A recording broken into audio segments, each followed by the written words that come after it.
Welcome to Sweet Life Beat Life. We hope this video helps. In this video, I will explain how to fill out a Texas sales and use tax resale certificate.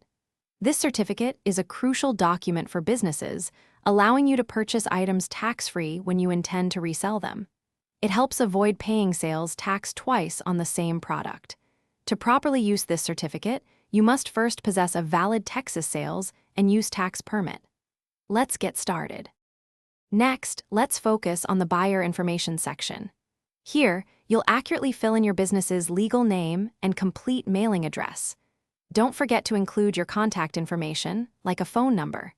Crucially, you must also provide your Texas sales and use tax permit number. Finally, specify the type of business activity you conduct, such as retail sales or wholesale distribution. Now, we move to describing the items you are purchasing. Be specific about the goods or services you intend to buy for resale. You'll need to affirm that these items are being acquired solely for the purpose of resale in the regular course of your business operations. This declaration confirms your intent to collect sales tax from your own customers when you sell these items. Finally, to complete the certificate, you must sign and date it. Your signature makes the document legally binding.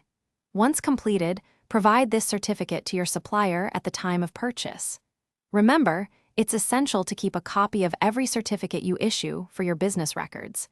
The Texas Comptroller's Office recommends retaining these documents for at least 4 years. Thanks for watching.